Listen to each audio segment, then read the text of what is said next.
Өнгөрсөн 7 хоногт нийслэл дөрвөнсөн онцлог үйл явдлын мэдээллийг таймлан хүргэж байна. Rio Tinto Монгол хариуцлагатай хувьцаат компанитай хамтран гэр хорооллын 2 байршилд цэцэрлэг түрээлэн байгуулна. Нийслэл орчмын шалган нэвтрүүлэх товчоодын төлбөр авах цэгийн үйл ажиллагааг захимжууллаа. Нутгийн өөрийн удирдах байгууллага үүсэн байгуулагдсны 30 жилийн ойн хүндэтгэлийн хуралдаан болов. Энэ үеэр хотын дарга иргэн дээлтэй хөгжлийн төв болгон хотоо хөгжүүлэхийн төлөө нутгийн өөрийн удирдах байгууллагатай нэгт хамтран гэдгээ илэрхийлсэн юм. Хотын дарга хөдөлмөрийн баатар хурцгайд орон сууцны батламж гардууллаа. Туул сэлб гол орчмыг тохижуулахад бүгд найрамдах Солонгос улсын туршлагыг судлан хамтран ажиллана.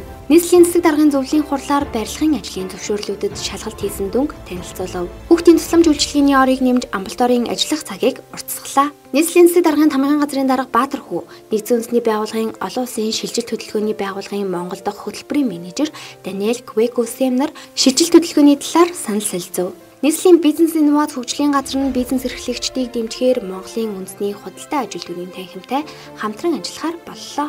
Аж ахуйн нэгж байгууллагууд ойр орчмынхоо 50 м хүртэлх талбайн засыг цэвэрлэж хүлээсэн үргээ хариуцлагатайгаар биелүүлэх үүрэгтэйг албаныхан онцолж байна. Нийслэлийн засаг даргын тамгын газар Нидерландын Гагийн нутгийн удирдлагын актамтай хамтран зохион байгуулсан сургалтад төрийн албан хаагчид хамрагдан батламжаа гардан авлаа. Эдгээр болон бусад мэдээллийн дэлгэрэнгүй Улаанбаатар цэгийн мэдээллийн сайт, нийслэлийн мэдээ Facebook хуудас болон бусад сошиал хуудаснуудаас авах боломжтой.